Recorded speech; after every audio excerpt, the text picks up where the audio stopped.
Poland, September 1939. The German foe begins its ruthless march of conquest and sets the stage for World War II. Is of military as well as historical interest. They're entrenched in the city's post office. Germans brazenly call it counterattackers. See the Nazi lightning warfare stem the flanking and pincer movements of the wily Germans. Bring up machine gunners for the opening of the attack. Camouflage is used to best advantage. Tanks speed the advance as a Polish town is about to fall. The Nazis have occupied the town, which is still burning and in complete ruins. German strategy is to isolate Polish forces as quickly as possible.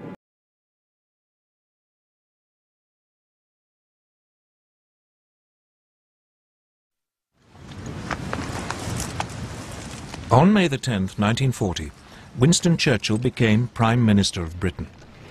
He couldn't have picked a worse day.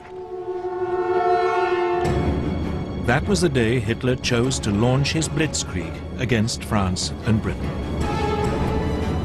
At dawn, a whole German airborne division parachuted into Holland to seize bridges and airfields. Simultaneously, the massive Belgian fortress of Eben-Emael was assaulted. Paratroop engineers were dropped on top by swooping German gliders. They swiftly silenced its guns. Meanwhile, the Luftwaffe attacked Dutch and Belgian air bases. Then the frontier barriers were pushed aside.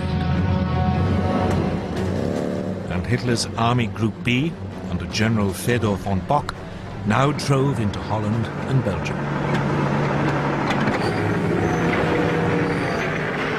As planned, the French and British armies along the Belgian border moved forward to their new defensive line along the Dyle and Meuse rivers. But none of the Allied commanders seemed to have noticed that German Army Group A, which had the bulk of the panzers, and driving through the hills and woods of the Ardennes to their south.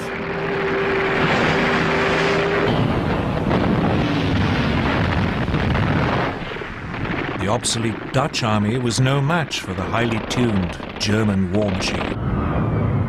And it was under continual heavy air attack by the Luftwaffe, which roamed the skies unchallenged.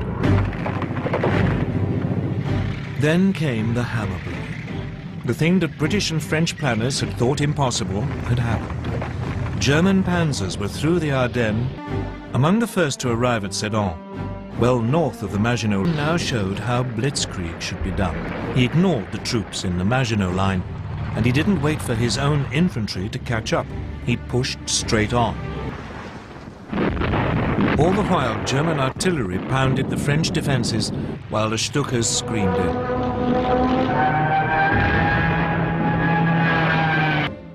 These had been holding firm on the Dyle line, but now the French Supreme Commander, General Gamelin, realized that they were about to be encircled. He ordered them to fall back. He plunged on, further and further into France. By the 19th, his lead units were past Peronne. On the 20th, in an extraordinary 56-mile dash, Amiens had been taken by lunchtime. Abbeville, just 14 miles from the English Channel, was seized by 9 that evening. And at midnight, a battalion of the 2nd Panzer Division reached the coast at Noyelles.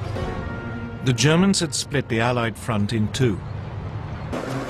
The British tanks were even more unsuited to fast-moving armoured warfare than the French. Guderian and the Panzers began their attack to destroy the Allied armies. These were now pulling back to the ports of Boulogne, Calais and Dunkirk, but they were trapped. On May the 23rd, General Alan Brooke, commander of British II Corps, wrote, "Nothing but a miracle can save the British Expeditionary Force." 2 days later, the Germans seized Boulogne.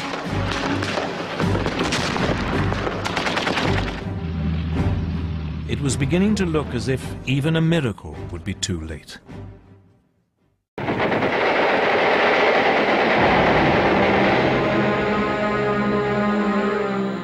was history's biggest and bloodiest war. More than 50 million people died in World War II. Hundreds of millions were wounded, made homeless, impoverished, had their lives diminished or ruined. Hundreds of cities were smashed. At least 5 were gutted by firestorms. The cost was incalculable. A half-century has passed, and we are still asking ourselves why it had to happen. There were no feuding monarchs, no trade wars, no arms races, no lack of communication between competing powers. Yet in 1939, the world went up in flames.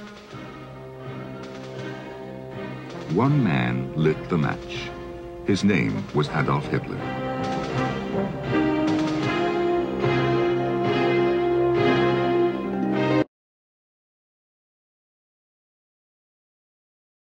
Evidence for this view, and it will be presented. But no story of World War II can be told without first trying to understand how Adolf Hitler was able to seize control of a cultured nation and, some say, drive it insane. Those who grew up in Nazi Germany are still pondering how it happened. The Führer was God. He had an unbelievable influence on masses. Unbelievable. To me, and not only to me, he was a genius.